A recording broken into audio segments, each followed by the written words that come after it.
Hello class, welcome back to your online class session. Today we will do maths. Everyone take out your book New Learning Composite Mathematics and take out page number 69 Self Practice 5C. Class as you all know कि हम अपना 5th chapter जो है वो continue कर रहे हैं, that is subtraction, जो सब्ट्रैक्शन के बारे में है। इससे प्रीवियस क्लासेस में मैंने आपको 3 डिजिट सम्स जो हैं सब्ट्रैक्शन के वो सिखाए थे, और उसके अलावा मैंने आपको बोरो सम्स भी सिखाए थे कि बोरो सम्स किस तरह से किए जाते हैं कि जब ऊपर वाले डिजिट जो है नीचे वाले डिजिट से छोटा होता है, स्मॉलर होता है, तो वो अपने साथ वाले नंबर से बोरो करता है और हम फिर उसके बाद में हम इस सम को सॉल्व करते हैं।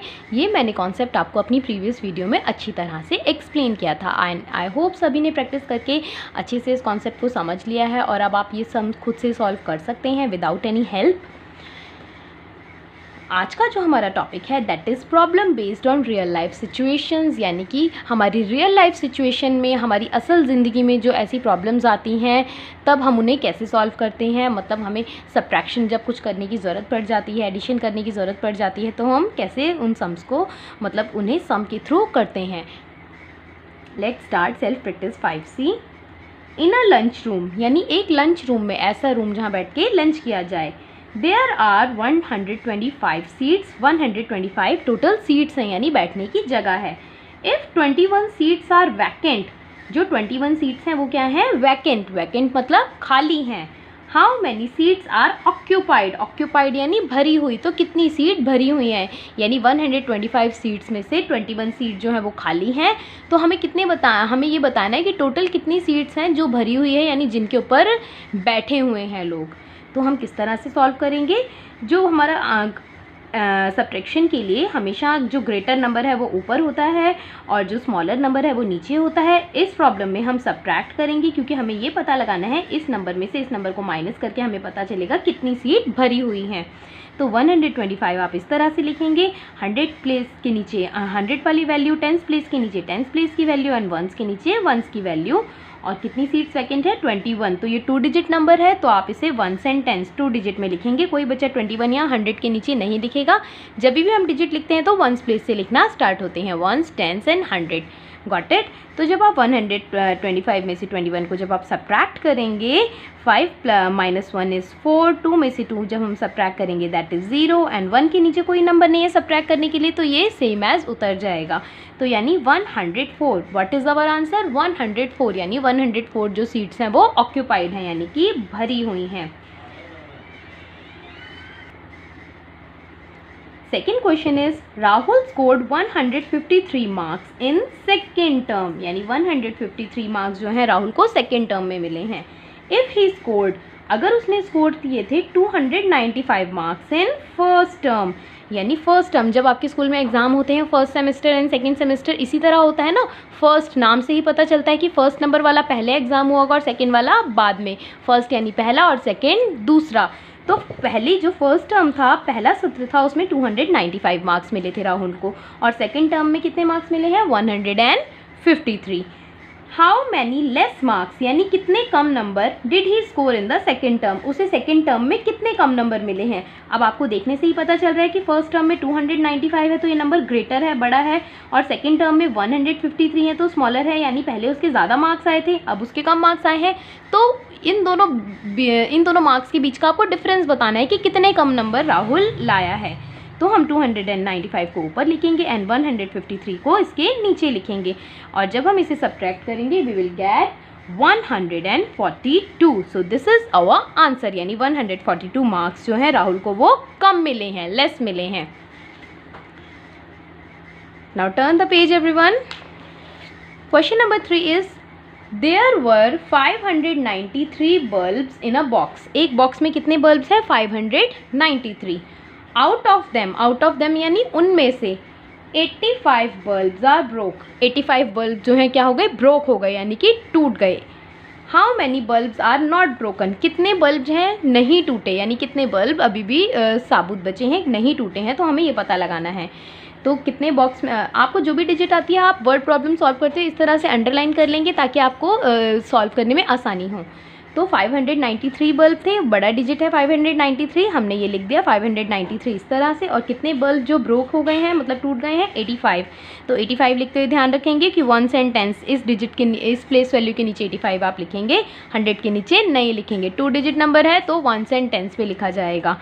तो जब आप इसे सब्ट्रैक्ट करेंगे, इसके लिए हमें जो 3 है वो स्मॉलर डिजिट है, जो 3 है क्लास वो स्मॉलर डिजिट है, तो वो अपने साथ वाले और नीचे 5 ग्रेटर डिजिट है, तो जो 3 है वो अपने साथ वाले नंबर से क्या करेगा, बोरो।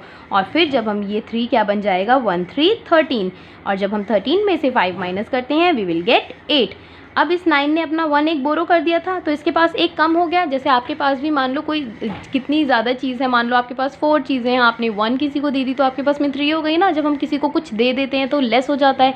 अब 9 ने अपना 1 जो है वो 3 को दे दिया था, अपने में से एक डिजिट, उसके पास एक नंबर, इसका मतलब कम हो गया। तो 8 में से जब हम 8 माइनस करते हैं वी विल गेट 0, यानी 8 थे और उसमें से 8 ही माइनस हो गए, सब्ट्रैक्ट हो गए, तो आंसर बचा 0। 5 के नीचे सब्ट्रैक्ट करने के लिए कोई नंबर नहीं है, तो 5 को एज इट इज़ आप उतार लेंगे same.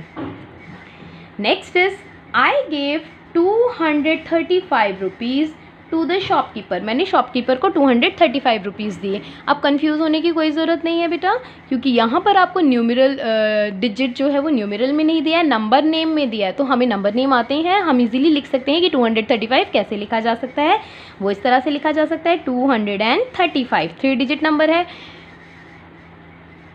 And got back 169 rupees. Got back यानी वापस मिले, उसको वापस कितने मिले हैं, 169 रुपीज़। तो 169 इस तरह से लिखा जाता है।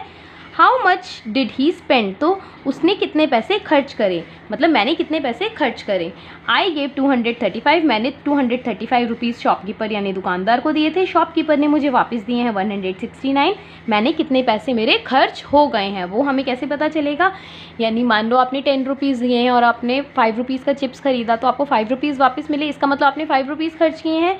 तो अब हम डिजिट को माइनस सब्ट्रैक्ट करके पता लगाएंगे। 235 हमने ऊपर लिखा है, 169 नीचे, देन हम इसको सब्ट्रैक्ट करेंगे and we will get the answer. ये बोरो सम है, 9 ग्रेटर है, 5 स्मॉलर है, वो बोरो करेगा और ये 15 बन जाएगा। यहाँ पे एक लेस हो जाएगा, 15 में से 9 माइनस करके आएगा 6, यहाँ पे रह गया है 2 फिर बोरो करेगा और ये बन जाएगा 12 में से आप जब 6 माइनस करेंगे तो आएगा आंसर 6। और यहाँ रह गया था 1, क्योंकि इसने अपना 1 इसको दे दिया है, तो 1 में से 1 गया 0। तो 235 में से जब हम 169 को सब्ट्रैक्ट करते हैं we will get the answer 66। Fifth question is a florist had 593 lilies. Florist होता है फूल वाला जो फूल बेचता है, और उसके पास 593 लिलीज हैं। लिली एक तरह के फ्लावर होते हैं, और एंड 250 रोजेज, और 250 क्या है, रोज़ फ्लावर हैं। How many more lilies were there than the rose. तो लिली फ्लावर रोज़ फ्लावर से कितने ज़्यादा हैं, मतलब वो वैसे तो हमें दिख रहा है कि वो लिलीज फ्लावर ज़्यादा हैं, लेकिन कितने ज़्यादा हैं वो बताना है। तो आप दोनों को आपस में सब्ट्रैक्ट करेंगे। 593 हमने ऊपर लिखा, देन हमने 250 जो है वो नीचे लिखा। आप 3 में से 0 को माइनस करेंगे, यू विल गेट 3, क्योंकि कुछ भी नहीं गया तो 3। 9 में से 5 सब्ट्रैक्ट करके आएगा 4, एंड 5 सब्ट्रैक्ट बाय 2 इज़ 3। तो आंसर इज़ 343, यानी कितने लिलीज जो हैं वो ज़्यादा हैं, 343 लिलीज रोज़ फ्लावर से ज़्यादा है। This is our answer. Class, जिस तरह से ये वर्ड प्रॉब्लम हमने सॉल्व करी है, नेक्स्ट 5 जो वर्ड प्रॉब्लम्स हैं आपको अपने आप सॉल्व करनी है। This is your homework for today, कि आपको ये जो वर्ड प्रॉब्लम है 1st से लेके 5th तक मैंने सॉल्व करी हैं। आपको ये वीडियो देख के समझनी है, आंसर कॉपी नहीं करना, खुद सॉल्व करनी है बुक में। और नेक्स्ट के जो क्वेश्चंस हैं 6, 7, 8, 9, 10 ये आपको खुद से ट्राई करने हैं। They are very easy, not much tough. इनकी हिंदी जो है आप अपने पेरेंट से या अपने बड़े भैया से, दीदी से, किसी से भी समझ सकते हैं या खुद से ट्राई कर सकते हैं, और उसके बाद में ये सम आप खुद से सॉल्व करेंगे तो ये आपको ज़्यादा अच्छे से समझ में आएंगे। So do page number 69, 70 and 71 in your books. Thank you so much.